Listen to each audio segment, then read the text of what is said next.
Welcome back to the Lakeside Church Podcast. I'm your host, Kevin Alexander. I'm joined today with our executive pastor, John Shaw, and also our first-time guest today, Miss Becca Baldwin. She is our preschool minister, and so we're happy to have you with us today and glad to have you join the podcast. Before we get started into our content, I did just want to kind of give a little bit of life update of who you are and kind of what's going on in your life. Just tell us about yourself. Yeah, for sure. So my name is Becca Baldwin. I'm the pre-K minister here at Lakeside. So I started in August. I moved to Greensboro after I finished college in Milledgeville.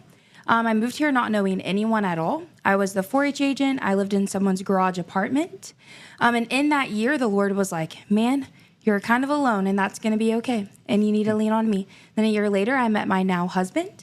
And now we're married, and we just welcomed a baby boy in December. His name's Beckham. He's so cute. Okay, and what about your husband? And my husband's name is Charles, and he's so handsome. Shout out. Oh, okay. Shout out, Charles. Shout out, Charles. There we go. He's the best.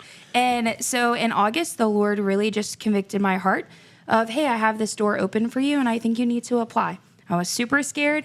I have never been in full-time ministry as a job before. And he was like, you need to do this. And it took a lot of convincing. And I said, okay, yes, Jesus. And so here I am. And I love what I get to do. That's awesome. And she's doing a great job, by the way. Thank you. Yes, very much so. Well, that's great. I wanted to start today's podcast since we've been in the UNSHAKEN series where we've been looking into the life of Daniel and his friends in where Babylon has taken over and kind of get to what it cost us to follow the Lord, because Daniel had a lot of cost for him and a lot of things that he went through during that book of Daniel. But I wanted to ask you, have you ever had to do something uncomfortable in front of a group of people? All the time. Like, who hasn't? Do you guys remember high school? Like, just doing anything in front of people was terrifying. See, I was... You were the cool kid? No. I was not the cool kid, but I was a band kid and turned choral and theater light. You know, so like I was in band, so we were always performing in front of people. I was singing in church since I was 7 years old in front of people. So it was like... It was the norm. It was more normal for me. I will say mine is probably the more speaking. As my job has changed a little here, I get to do announcements and things like that. The first time, once in a while. Right. Preach once in a while. That's right. My first time ever doing announcements here at Lakeside, I was told that morning in our meeting, and I remember thinking, oh no, this is going to be terrible. And I actually said the words, I was like, welcome to Lakeside Church. If you want to give today, you can give. We don't have offering plates. We have New Age baskets. I said New Age baskets. I said, or you can turn them into the wooden receptacles in the back like they were trash cans or something. So those are more of my uncomfortables. But did you have anything, Becca? Yeah, speaking of high school, so I was super involved in 4-H, and so they have something where you can like run for state board. And so there's like 300 people, and you're like running, and you have to have this whole campaign. And you have to have like a catchy slogan. So mine was vote for Becca and you will soar in 4-H. But the best thing about it is my mom made a handmade eagle costume. So it was a sweatshirt and she like cut out every feather and glued it on. And I had to wear the sweatshirt the whole time because I was in campaign mode. And then I had to get on stage and do this like whole like minute campaign of why people should vote for me. And then I was in the eagle costume all weekend. I did not get it, but I made it on stage. It was very embarrassing. And I have been on, like, speaking was my thing growing up. Like, I competed in public speaking. And so the speaking part wasn't really scary. It was the, like, being in an eagle costume and, like, screaming, vote for Becca! And, like, people, like, getting people to vote for me. Can we start doing that from now on? No, can we absolutely please not. confirm that there are pictures of this? Yes. And my mom even took one to put on the board where I'm, like, jumping in the air. I hope you Like can you're share flying. this in time Like and I'm we can post this flying. on our Oh, man. video. I wore like yellow Converse to like be my like Your eagle the feet. feet? Yep. And like the hood came up and she had like a beak. Oh, It my was top How old- mom moment. How old were you? I think I was like 16. Oh. Yeah, you know. But it was cool. But it was very uncomfortable. And it was like 85 degrees outside and I had to wear the sweatshirt the whole time. Yeah. We did it. Outcome wasn't what I wanted, Wow. but it was fun. Vote for Becca. Yep. And you will soar.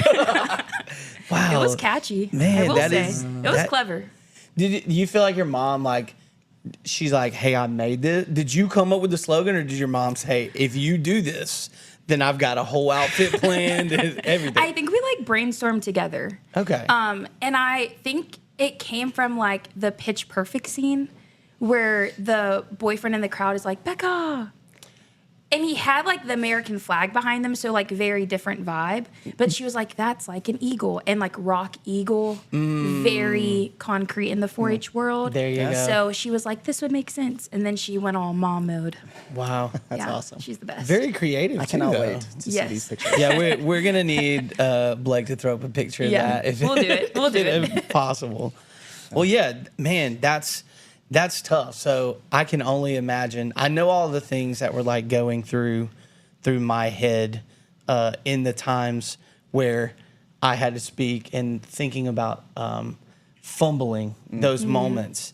And I just know that with Daniel, what we've seen in some of this Unshakable series is that he had already decided in his head like how he was going to react. I wanted to ask you guys a question. Was there ever a moment that you kind of like shared your resolve with someone and then it was challenged? So you said, I'll give you an example because this is kind of where it comes from. I had a friend of mine, not a believer, and probably one of my dearest friends, like still to this day. And we had this moment one night where it was late. We were all up, and he was like, he asked me a question knowing that he was not a believer. And he was like, do you think I'm going to hell? And I was like, Yeah, that's tough. oh. And so everything inside of my head was, so are you going to tiptoe around this? Or are you going to answer it straight up? Like what you believe. Yeah. And so I kind of fumbled in that moment because that moment was like, what's it going to cost me? What's it going to cost me to answer this with truth?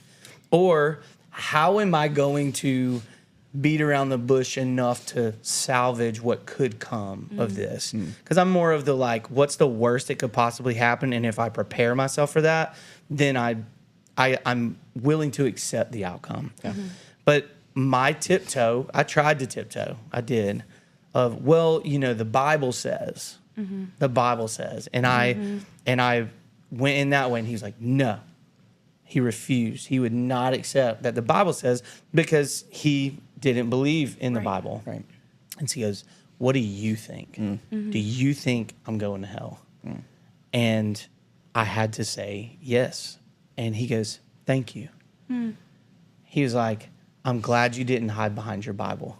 If that's what you believe, then I want to know what you believe. And we're still friends till this day, and I love him very dearly. Yeah. But it was hard. That moment was this like crossroads of, how am I going to answer this? And am I going to be true to the Lord and to myself, or am I going to kind of bend or bow to what I know my friend wants? Yeah. So, No.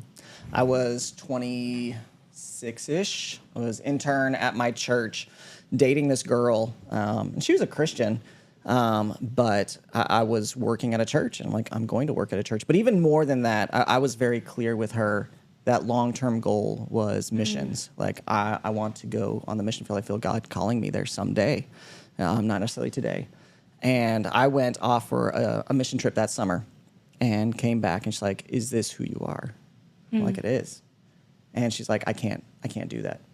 And so this serious relationship I was in ended because of my commitment to going on the mission field. And that's like with a believer even. Yeah. Like, and like that was And how old did you say you were? 26? Yeah. Ooh. Yeah. And then, I don't know, 4 or 5 months later, met Lindy, so all was good. But, you know. Yeah. I had an instance with the friend where it didn't turn out well. So I have 2 instances. Well, first one was when I was in like 7th grade. My parents, always taught me to be kind, and I had a friend who had hearing aids. Then I had another group of friends that thought it would be funny to make fun of him. And they were just really like badgering him during class. And I remember feeling so overwhelmed. And this is the time where I had like a little flip phone. So I like went to the corner of the class and I was like, Dad, like this is happening. And within like 30 minutes, my dad showed up and they like called me. They're like, your dad's here. And he was like, tell me what's happening. And I told him, and he was like, what do you want to do about it? And I like basically was like, hey, they're not being kind. And they got in trouble. And then they never talked to me for the rest of our school years. But then I learned of like, do I want to be friends with someone who thinks that's okay? Right. And from a very young age had to make that decision for myself of like, am I going to continue to allow my so-called friends to make fun of another friend, or are we like going to do something about it? And it wasn't extreme. It just was like, hey, that's not cool. And they didn't like being called out. And then that was the consequence. And then after my wedding, one of my bridesmaids asked me a question. It was literally a week after I got married. And she's not a believer. And it was about same-sex relationships. And she's like, what do you think? And it evolved into this whole thing. And she had a different vision of who I was versus who I actually am and like what I believe. And she was like, well, I'm never going to talk to you again. And we'd been friends for like 5 years. Ouch. And one of my closest friends. And she's never met my baby. And we don't have a relationship anymore. And it was a literal like complete cutoff after she like berated me. And it's hard, but it's the resolve of like, yes, this is what the Bible says, but this is also what I believe. Yeah. And my prayer is that I never hid that from you. And if I did, I'm sorry. Like if I didn't make my beliefs known and if you felt fooled in that. Yeah. And it's hard because I wish the outcome was different. But here we are. Yeah. Yeah, and there's something, and John, if you want to speak to it, you can. There's that moment with Shadrach, Meshach, and Abednego as we get into kind of tying back into that story of they're asked to bow down to a golden statue, and they don't. And the thing that they say is, even if he does not rescue us. And so even just these moments that we're talking about of like losing a relationship of like that you think you could potentially be married, right. Losing a lifelong friend, those moments you kind of have to say in your mind, like, even if this goes wrong. Right. Yeah. So like, I guess my question to that is, it still hurts. Yeah. Like, right. It still hurts to like lose someone or feel like, oh, there's no help. There's no winning in that, because I lost this person that I love. I lost this friend that I've had for years. But when it's done through the action of speaking truth, even in love, it doesn't take away the idea that it still hurts. The sting. The sting of loss. It hurts. And, even to lean into that story a little more, these guys are thrown into this flame, and then God comes and rescues them, the fourth man in the flame. And so in those moments, or even in different moments, have you felt like you made a hard decision, you did the right thing, and how did God comfort you in that or through that? Or were there things that you did step by step, day by day, that reminded you of, hey, this is who I believe in, this is who I trust in, even if these things go away? I think what Kevin talked about a couple weeks ago the pre-deciding that Daniel did. I think we see that again with Shadrach, Meshach, and Abednego. They knew what their choice was. They knew that they were going to be called to bow down. They knew that they weren't going to do it. And so having pre-decided, knowing who you are, helps in those instances. Like when I had that conversation with that girl, I knew what God was calling for me in my life. And so it made it easy. Am I choosing her or God's way? And so, yeah, it hurt, like in that moment, for that week, those months, like it hurt. But there was no hesitation. And I think you see that with them too. They had pre-decided. And so there was no hesitation. They were ready to go into the flames. And so that pre-deciding helps you get there. But then how do you get through the pain of it, right? Mm-hmm. Because you lose that relationship. Like, how do you get through? So let me ask you, you still feel the twinge of that pain of losing your friend, right? Mm-hmm. And so, I mean, I got married, so I kind of got over that pain. that helps me. But what helps you in the loss of that friendship? That's a good question. I think before we dive into that, of something that Shadrach, Meshach, and Abednego and Daniel show is like their true dependency on God. And I think having that pre-decision of being dependent on him helps in the aftermath of being dependent on him. And I think when that friendship ended, I realized how much I put myself into that friendship. And in the pain, the Lord is like, well, she's not your identity. Your friendship with her is not your identity. Your friendship in her doesn't define who you are as a person. And in that, he drew me closer to him of like, you need to be dependent on me and not be dependent on not just this friendship, but all friendships. And it still hurts, but I think there's purpose in pain. And in that situation specifically, I just realized how much I was going to her.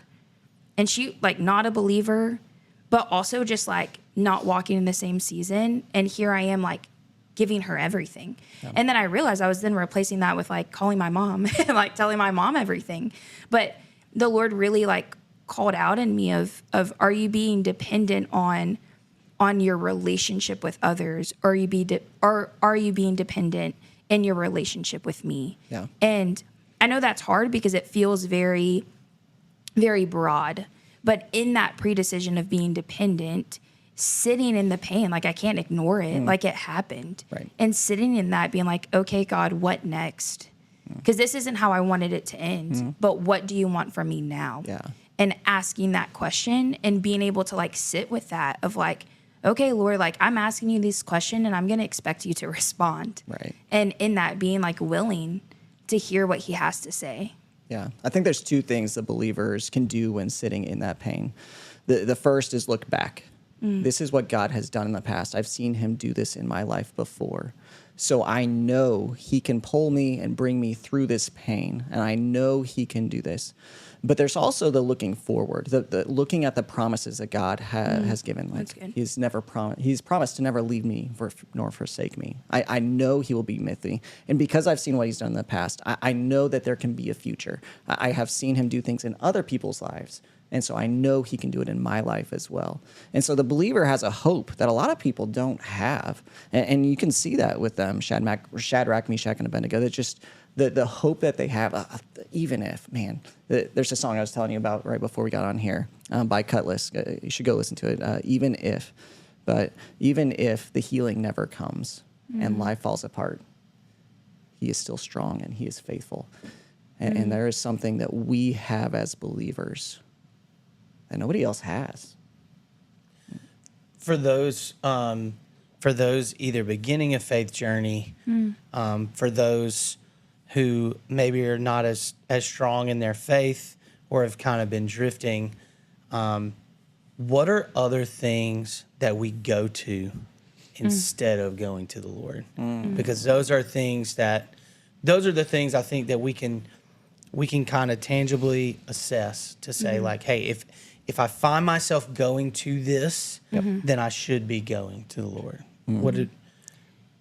I'll start because mine is to numb myself with my phone. Yeah. Because I've told you guys many times, the internet was created for me to laugh. Like that helps me. Laughing makes me suppress any of the other emotions that I may be feeling, be it anger or be it sadness.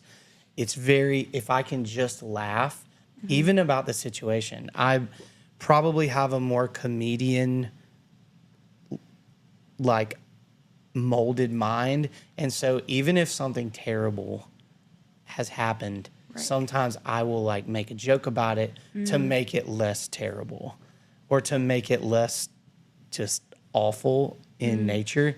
But doing that when I'm frustrated with my kids or frustrated with how busy my life is or schedules or whatever, it's so easy to just let me turn on some reels or some doom scrolling that just makes me laugh. Because then I don't have to think about everything that I have to do, what happens if I don't, all of those things. So that's kind of my crutch. Yeah. I would say also for me, social media, but kind of in a different perspective. So it's like, what does social media portray about other people my age and other moms? And we have a small group on Tuesdays, and they were just talking about this idea of trying to be perfect and this crutch of like trying to perform and keep up this image. And it's this cycle that we kind of fall into. Like instead of leaning on the Lord, we're leaning on the expectations of the world and culture has put on us as like women and as moms. And I see that a lot in the way that I talk about Beckham, my baby, and like the way that I talk about marriage. I feel like I have to say certain things or like be on in a certain way. And I feel myself getting trapped, like in the crutch of, well, if I look like I have it all together, then everything's great. And if I look like I have this relationship, if I look like I'm doing everything to the T, then I am doing great. And I find myself like crutching in that of like, oh, well, I'm comfortable. And that's all that matters, which is a dangerous, dangerous hole to get down. Yeah. I'm curious with the advent of AI, how much that's going to change things for us to become a crutch. Just read a stat. Here's a preacher stat. I'm not sure how true it is, but somewhere I think it said that more people have a AI relationship, youth, than an actual relationship, like serious relationship. And like that's a crazy thing. Like, of course you want the AI because the AI is always going to tell you exactly what you want to hear. Right. It's always going to say, yeah, you're great, you're beautiful, you're loving. And I think that's what a lot of us look for in friendships. So crutches that we're leaning on are friends who will affirm anything that we say, or friends who will just have our back no matter what. And so sometimes friends can be a crutch. Or our spouses, like we put too much worth into our spouse, or even having a spouse. Like I know so many people that just, man, if I could just get married, like that would fix everything. And it's this kind of crutch, even in their mind, of this other person's going to fix everything for me, and they never do. Yeah, because you're marrying a fallible person. Right. Jesus is the only one who can meet all your needs, and so, man, I could give you a list of 50 million things that we use as a crutch. Right. Yeah. It is very easy to find your comfort zone Right. of things that there's no rub. And I think that's what we're constantly looking for is our space where nothing is making us uncomfortable and it all suits what I want. When in reality, even the sticking to your beliefs and what it costs you, like ultimately it's because when we as believers declare like that we're following the Lord, even if these things go, even if it's uncomfortable. And I think Kevin says this very well in his preaching is that God doesn't call us to be happy or comfortable, but he calls us to be following him. And that is something that I think life experience really helps you with, because as a teenager, you're like, oh man, my friends left me because I took up for someone and that was a good thing. And like, so in the grand scheme of life and adulthood of what you can experience and what you can lose, that is a small one, but it's a taste of what is to come.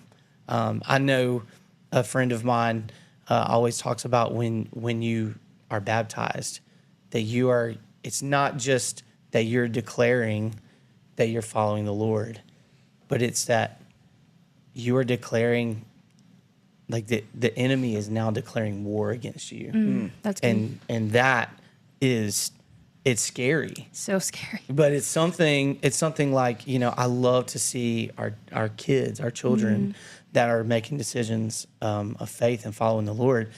And probably not the best time, right? When they're 7 or 8 years old and they've, I believe the Lord, died for me and he rose again. And then we're like, yeah, and the devil's coming for you, right? Like, probably not the best thing to say, but it is something that we do have to, as children are dedicated, as they follow the Lord in baptism, that we say, like, hey, there is an enemy out there that is trying to get you off track. And I think that between our children's ministry, our student ministry, those things are very, very much present for our kids and taught, so that they're able to know that there is going to be struggle, there is going to be hardship, but that they're not alone.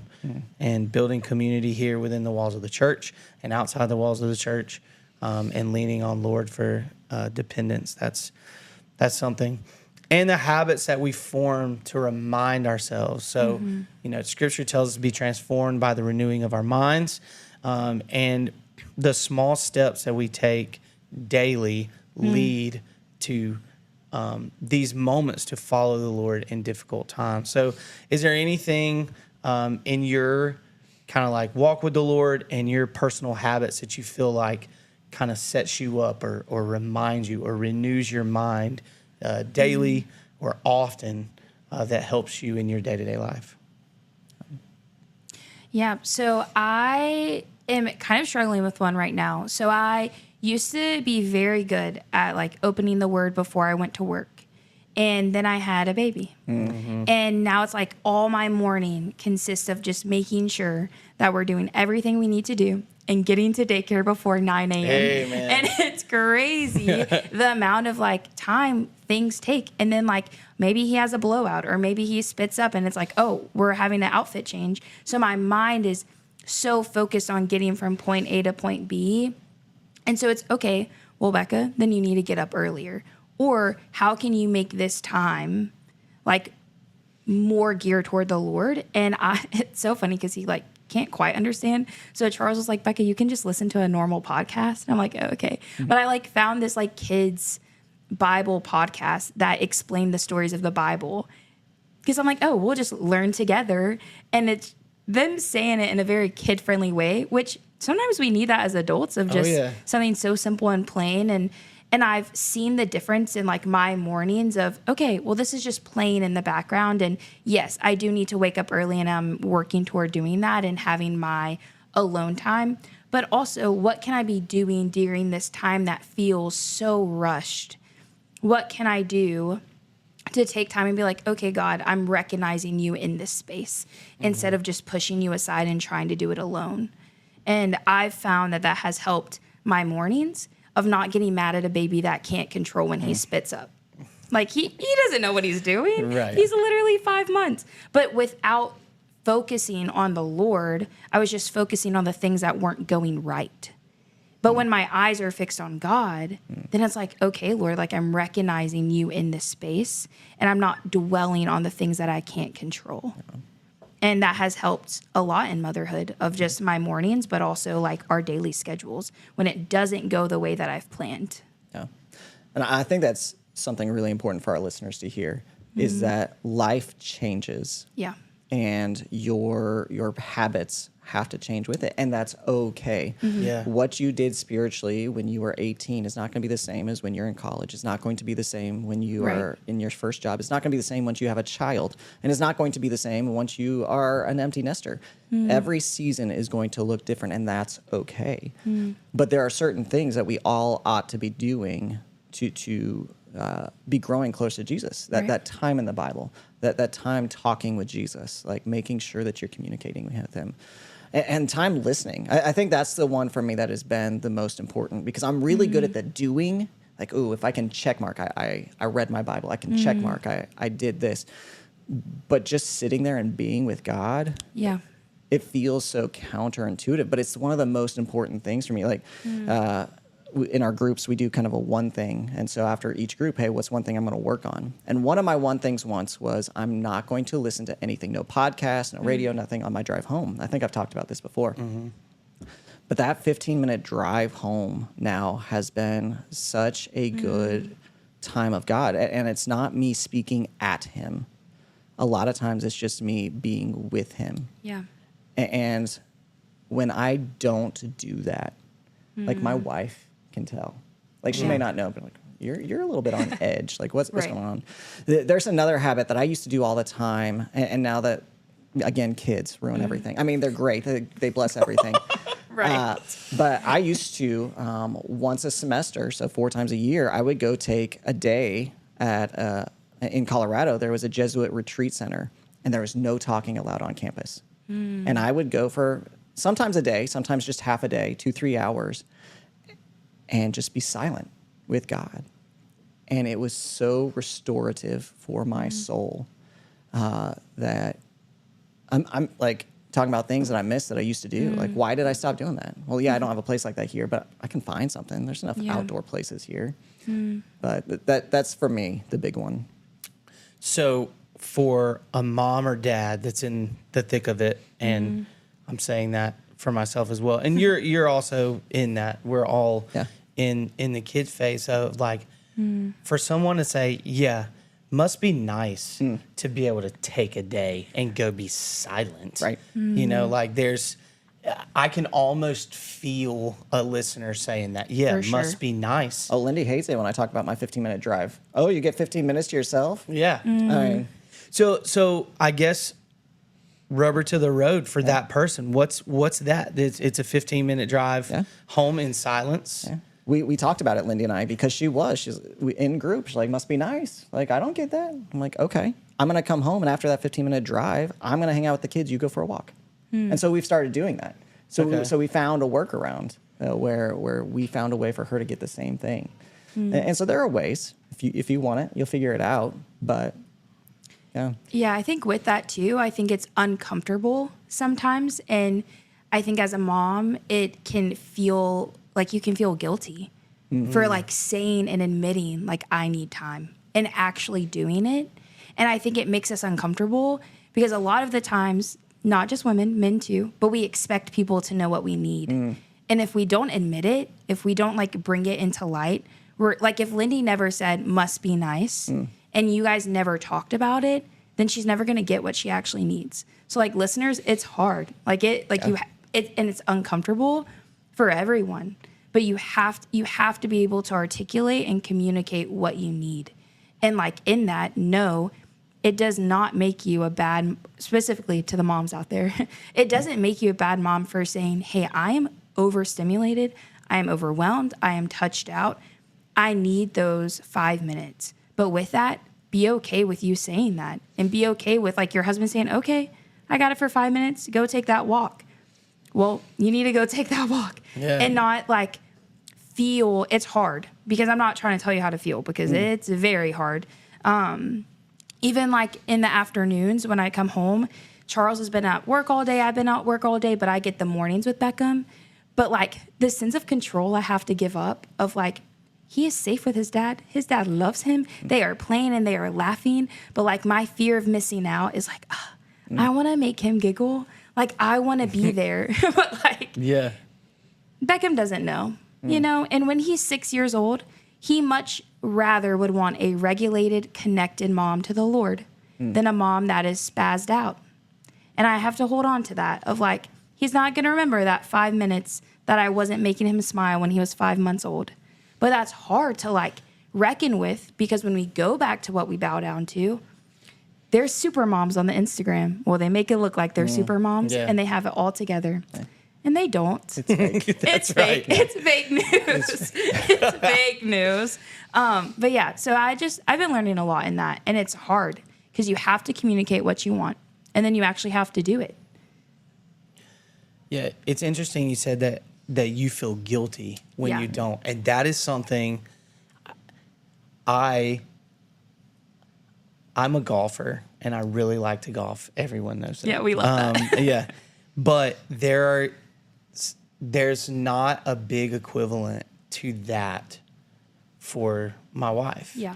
And especially, I mean, golf be taking 4 hours. Right. So, but it's a commitment. It is a commitment. But when you go, for me, when I go out there, I'm able to turn everything off. I am present in that moment because I care about my game, because I care about, and this is a dumb example. But when I bring that up to Sydney of like, well, why don't you plan to go do something? You know, she has responded, I don't want to not be with my family. And it makes me feel guilty when I'm not there. And then I feel like a bad dad because I'm like, but I be golfing, baby, come on, let me go. But yeah, so that is very interesting that there is still that feeling, but coming to the conclusion of like, you need that. Lindy needs that. You need the ride home. I need to golf. Yeah, you know? for 4 hours. Yes, right, exactly. No, I definitely feel the shade on that for sure. Yeah. But it's earned, and I get that. So every moment that we take these small steps towards the Lord, and then circling back to what you were saying about being with Beckham in the morning, it feels like a rush often. And I know even when I've kind of like had to single dad out of the house, there's this rush of like, I got to do this and this and this. And then as my boys are older, I'm like, this is your responsibility. Right. You do it or it ain't gonna get done, you know? And then, cause Kate is my responsibility in getting her ready cause she can't do anything for herself. But recognizing God in those moments. Because oftentimes I think maybe even the church doesn't do this that well. Like the little C church, I guess, or churches. Sometimes we think that we have to go somewhere to do something to experience the presence of the Lord. But recognizing Him in those mundane things, in the rush, because there are so many times that I look at my kids and they say like, I love you, Dad. And I just melt like inside because I'm like, we still got stuff to do. Like we're still in a rush, but I can see the Lord in that. I can see like the beauty of life in that. My sons are children of God. My daughter is a children of God, and they're mine.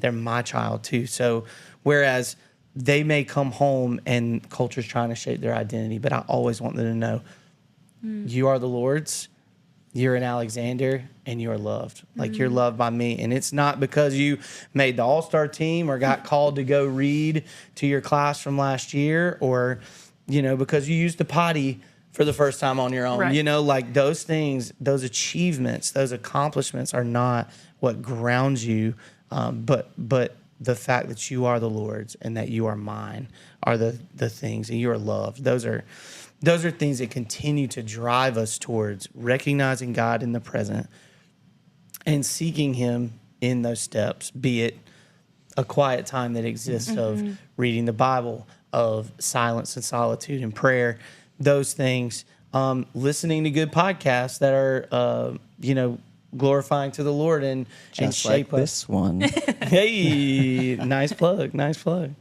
So, those little things, though, that we do in private, you were talking about the super moms, those are the things that lead us into the place where we can make those hard decisions when they come. And the more that we are grounded in that, the easier it is when that moment comes. It's like I've been training for this. Like I've been training with every time I open the Word to see how Daniel responds to bowing to an idol. Then number one, I'm able to recognize that what culture is throwing at me is an idol. It's becoming an idol. Be that the highlight reels of motherhood or anything that we see online. The more I say online or on socials, I think like, man, we just need to tear that down. Let's do it. We're so attached to it, though. We're so attached to it. So those little things that we do in those moments can build the faith to stand against culture and to follow the Lord in hard decisions. But it will cost us. There was a quote that we said this week, or that we found this week. It said, "You can't build muscle during the fight. The habits have to exist before the pressure arrives." And I thought that was just that was so fitting, because oftentimes we think that we're going to make the right decision and that we're going to follow the Lord in the hardest moment when we haven't followed him in the easy ones. Right. And that can just be, it can be overwhelming to try to do that. But that idea of depending on ourselves versus depending on the Lord for strength, guidance, and direction can be very, it can not lead us in the right direction. So good. I know we're about to wrap up, but before we do, there was a funny video. Kids watch AFV every week with us. It's kind of our history of my papa. And in the video, this kid goes and he does one pull up, and then he goes to the camera and pulls up his shirt. See the difference? There's nothing has changed about him. He hasn't gained any muscle. He's not prepared for anything. But I think with us, the consistency of building that muscle, going to the gym, people who go to the gym all the time understand this. But in our spiritual life, like, I'm thinking about that even if moment. Like, when you're in the thick of it and you're like thinking, do I trust God or not? Shadrach, Meshach, and Abednego said, even if God doesn't come through, like, we know he can, we will still believe.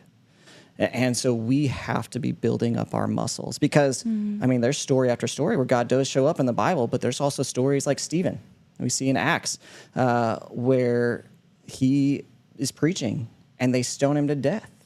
The apostles, almost all of them are martyred for their faith. They pre-chose, they worked out, they were in their word, they were ready for that even if moment. And so I guess my challenge, as we're closing, I know you got more to say, my challenge before his challenge is, you got to be ready now for that even if moment. That when you're in the thick of it, it's too late. It is too late if you aren't prepared already. Yeah. Yeah, that's great. I mean, every little step that we take is something that's drawing us closer to the Lord and is preparing us for that moment. And I think for our listeners, as we wrap up today, is what steps are you taking? How are you recognizing God in the mundane moments, in the stressful, what seems like life being in fast forward moments? How are you slowing your mind down to be renewed by the Lord and to recognize him in those places? And know that there is going to come a time where you've got to make a hard decision. And the question is, are the choices that you're making every day, every small step, is it making the difference? Like our guy doing the one pull-up. See the difference? And so I hope that our listeners today would think about the steps that they make on a daily basis to recognize God where they're at, and then also prepare themselves. God, give me the faith to trust you and to follow you, even when things get hard. And even if you don't, I'll still praise you.